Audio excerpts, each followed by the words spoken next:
रायजोफ्रा सायख'नानै बेखौ इएम खालामहरदों। बेबादि मानसिनि खुगानिफ्राय बेफोरबादि गाज्रि गाज्रि सोदोब ओंखारथावा। बे लावखारफोर रायलायग्रा राव नंगौना नङा?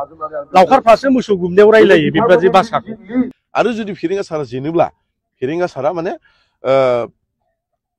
इएम बिबानाखौहाय माने नागारनांगौ। बेखौ जुदि एग्रिमेन्ट खालामोब्ला आं अराय सम राजि आरो बबे समस्थियाव गेलेयो सारानो सिलेक्ट खालामथों। गुबुन गुबुन दिनफोरनि बादि दिनैबो नोंथांमोननि थाखाय मोनसे भिडिअ लानानै फैदों। आसा खालामो नोंथांमोन बयबो भिडिअखौ जोबजासिम नायलांगोन आरो भिडिअखौ मोजां मोनोबा लाइक शेयार कमेन्ट खालामगोन होननानैबो आं आसा खालामबाय। दा दिनैनि आयदाया गोबांथार नङा, मोनसेल' आयदानि सायाव जों सावरायगोन जे थांनाय माखासे सम सिगां बिआर फेरेंगा बिथाङा हाग्रामा महिलारि सारनि सायाव माखासे गाज्रि खोथा बुंदोंमोन जे माब्लाबा बिथाङा जाम्बा सियान माबा माबि गोबां माने खोनासंथावै बाथ्राफोर बुंनानै माने बायदिसिना खौरां बिजोंनि गेजेराव बुंबाय थानायखौ जों नुबोबाय थानो मोननाय जादों। आरो बेजों लोगोसेनो बिथां बिआर फेरेंगा आथिखालनि इएम रन्जित बसुमतारी बिथाङा हाग्रामा सारजों इलेक्सन जिहेतु भट दारायनायनि माने चेलेन्ज खालामबाय थादों। दा बिनि सायावबो माखासे भिडिअफोर ओंखारदों। दा आसा खालामो नोंथांमोना भिडिअखौ जोबजासिम नायलांगोन। दा भिडिअखौ जागायनायनि सिगाङावनो बयनिसिमबो आंनि अननाय आरो सिबिनायखौ जासिहरबाय। लोगोसेनो आसा खालामो नोंथांमोन बयबो मोजाङै दं आरो अरायबो मोजाङै थागोन होननानै आं मिजिंथिबाय।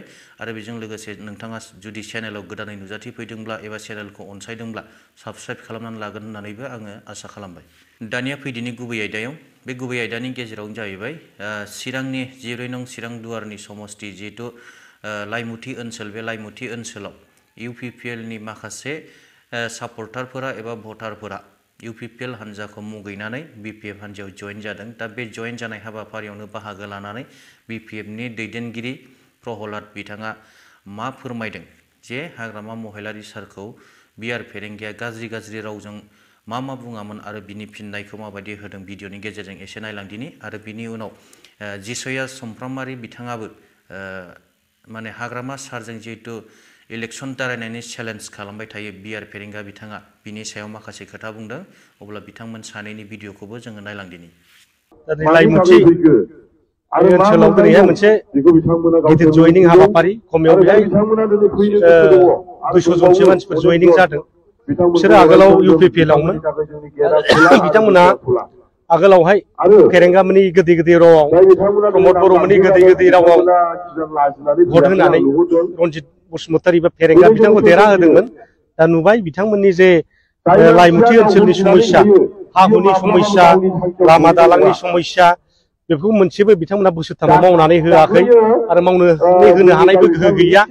बेनिखायनो बिथांमोना दिनै गावसिनि भबिष्यतखौ साननानै गथ' गथायनि भबिष्यतखौ साननानै दिनै बिथांमोनहा बिपिएफ दलाव जयेन जादों। जों बरायनानै लादों।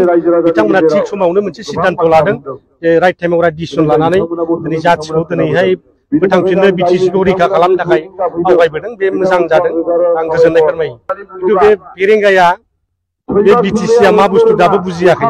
बे हाग्रामा महिलारिखौ गाज्रि भाषायैबो बुंबाय थायो, जाम्बा खिबु सुनो रोङै बेबादि बाथ्रा होनो। दा सासे एसे गिदिर माने प्रतिनिधि रायजोफ्रा सायख'नानै बेखौ इएम खालामहरदों।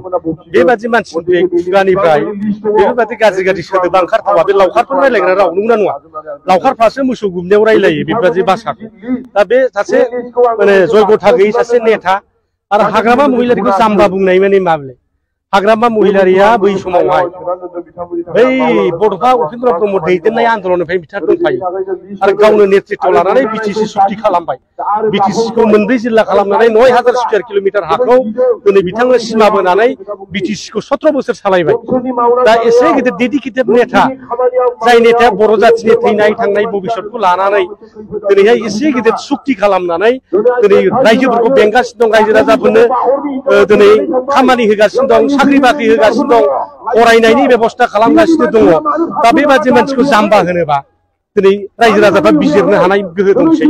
दा दिनैहाय फेरेंगाया जे बेसेबां गियानि मानसि बेखौ मिथिगोन। फेरेंगा बादि मानसिया बे बेंटल कलेजाव साख्रि मावदोंमोन। कलेज प्रभिन्सियेलाइज जानाय समाव नाम फैफायैनिसो थाखा ब्रुं ब्रुं रिन जानानै बिथाङा उफाय गैयिनि फैसा लाग्राफोरजों नागिरजाबाय थानायनि बिथाङा खारनानै एनडिपिआव जयेन जाहैदों दा बे ट्रेनिं लानाय सासे केदार नामा जेबो गैया बेहा जातिनि जेबो सेन्टिमेन्टआनो गैया बोरैबा एक्सिडेन्टेलि बोरैबा दा लिडार जाफैलाबायनानै इएम जाफैबाय दा खाफाल गेवदों बिथाङा दा बेबादि मानसिया बेबादि बुंनो समाया हाग्रामा महिलारि सारखौ सोरखौबा खिब्रमा बुंनाय खिबु सुनो रोङै बुंनाय बेबादि मानसिनि खुगानिफ्राय बे रावा ओंखारथावा आं दिनै बिथांखौ धिक्कार होयो आं दिनै बिथांखौ बेबादि रावनिफ्राय गोजानाव थानो खावलायदों आरो दिनै तारिखआव गाबोन जुदि इलेक्सन जायो बिपिएफआ 35टानि बारा मोनगोन जों बेखौ चेलेन्ज खालाम हायो दा ओरैबादि मोनसे मोजां पजिशनाव फैबाय बिपिएफआ गाबोन इलेक्सन खालामबाबो इउपिपिएलनिफ्राय सासेबो देरहानाय नङा बे दिनै प्रमान जादों मानोना दिनै तामुलपुर प्रमद बर'नि जायगा बेवहायनो दिनै रोजा रोजा दाख्लैबो सात्रफ्रा 800 जननि बारा जयेन जादों इउथ्सफ्रा सात्रफोर इउथ्सफोर आरो दिनै हाजार हाजार जयेन जाबाय थादों बिसिनि एरियायाव बेथ' कुनु दंस' खालामनाय नङा लाइमोनफ्रा गावसोरनो बुजिनो हादों जे प्रमद बर'आ बोसोरथामाव रायजो सालायनायाव सासेबो लाइमोनफोरनो साख्रिखौनो होनो हायाखसै दा बेबायदि सरकाराव थानानै मा लाब दिनै खामानिबो मोनला बिटिसिआव कुनु लकेल कन्ट्रेक्टरा खामानि गैला खामानि गिदिर गिदिरखौ बेंगलाव थांनानै सिलिगुरियाव थांनानै घुस लानानै दिनै फाननानै फैजोबो दा बिदिबा जोङो बे इउथ्सफ्रा दा कलेज फरायदों सोरबा एमए फरायगासिनो दं बिए फरायगासिनो दङ बे गाबोन फरायखांनानै बेवहाय थिखा थुख्लि मावनानै मोनजायाबा साख्रि मोनाब्ला बे पार्टिजों थानानै मा लाब जागोन भबिष्यतआ दा बिथांमोना गावसिनि भबिष्यतखौ सानखा हरजोबनानै दिनै बिपिएफआव जयेन जादों आरो हाग्रामा महिलारि बादि नङाबा हाग्रामा महिलारि जुदि दैदेनफिनाबा बिटिसिखौ बेहाय खुनु इउथ्सआ थांनानै थानायनि लामा गैला जोबस्रांलांनोसै बे बाथ्राखौ दिनै साननो हानानै इउथ्सफ्रा जुदि लोब लोब फैदों एखेबारे जों रावखौबो बुजायहैयाखै जों इउथ्सफोरनि जयनिं प्रग्राम जागोन नोंथांमोना फैनोबा फै जों खेबसेल' खावलायहरदों खेबसेल' खावलायनायाव बिथांमोना दिनै रोजा रोजा फैनानै जयेन जाफैगासिनो दं बेनो फोरमान आरो जोङो इउथ्सफ्रा जुदि ओंखारबोआबा जोङो राजनितिखौ थिग खालामनो हानाय नङा प्रमद बर' बादि सासे थगायसुला नेतानि आखायाव जोङो लाइमोन सेंग्रा सिख्लानि भबिष्यतखौ जोङो दिनै गथायनो हाला ओंखायनो लाइमोन सेंग्रा सिख्लाफोरनि भबिष्यतखौ दानो थाखायसो जों बिथांमोनखौ दिनै पार्टियाव सोदों बिथांमोना फरायबाय थागोन बिथांमोना भट होनाय समाव जोंनो भट होगोन आरो गावसिनि केपासिटियाव जा हायो बिथांमोना मावबाय थागोन स्टुडेन्ट लेभेलाव बेखिनियानो रावनिबो जिबना नस्थ' जाया बिथांमोननि भबिष्यतखौ उज्जवल खालामनो गोजों खालामनोसो बिपिएफआ दिनै छात्रफोरखौ इउथ्सफोरखौ दिनै पार्टियाव सोबाय थादों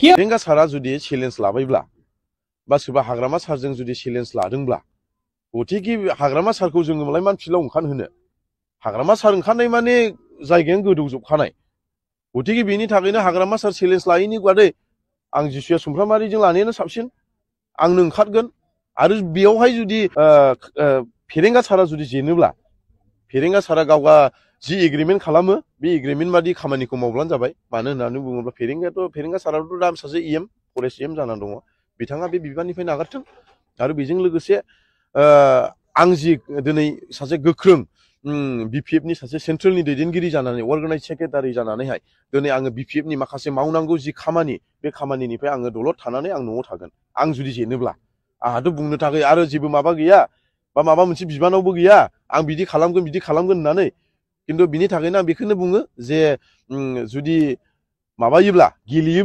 गेलेगोन आंबो बहाय राजि आरो जुदि माबा आं जेनोब्ला आं पार्टियाव जेबो बिबान लाया आं न'आव दलद हाजिरा मुजिरा आं मावनानै जागोन आरो जुदि फेरेंगा सारा जेनोब्ला फेरेंगा सारा माने इएम बिबानाखौहाय माने नागारनांगौ बेखौ जुदि एग्रिमेन्ट खालामोब्ला आं अराय सम राजि आरो बबे समस्थियाव गेलेयो सारानो सिलेक्ट खालामथों बेखौ आं टिकेट लानाय बा गेलेनाय बेफोरखौथ' आं दासिमबो सानथ'वाखै जुदि रायजो राजाया माबा मोनसे जायगायाव दोनहरनायसो उमुखखौ जोङो नांगौ होननानै बुङोब्ला बेयाव आं राजि जुदि आङो जोंनि लिडारफोर बा रायजो राजाफ्रा जुदि सुमफ्रामारिखौ नाङा होननानै बुङोब्ला बेयावबो आं राजि अब्लाबो आङो आंनि खामानि मावनाया आं फावसया मावलांबाय थागोन आरो जुदि रायजो राजाया डिमान्ड खालामनानै जुदि आंनि खामानि मावनायखौ मोजां मोननानै जुदि रायजो राजाखौ नायनांगौ उमुखखौ जोंनो लिडार नांगौ होननानै जुदि बुङोब्ला बेवहाय आं राजि आरो जि मावनांगौ खामानि बे आंनि खामानियानो जाहैबाय रायजो राजानि खामानि मानो होननानै बुङोब्ला आंबो गोबाव समनिफ्रायनो गोबां खस्थ'यै देरबोनाय मानसि गोबाव खस्थ' मोनबोनाय मानसि दिनै आङो गोबां खस्थ' मोनबोनायनि थाखायनो दिनै आङो रायजो राजाखौ अराय सम अनो आरो आं रायजो राजानि थाखाय आं खामानि मावगोन। बे ससे भिडिअखौ नायनानै निस्सय रायजो राजा नोंथांमोना हमनो हाबाय जे बिआर फेरेंगा बिथाङा हाग्रामा सारनि सायाव मानि थाखाय रागा जोंनानै दं आरो हाग्रामा सारखौ मानो दुखु मोनो आरो हाग्रामा सारखौ मानो बेबायदि खोथा बुङो।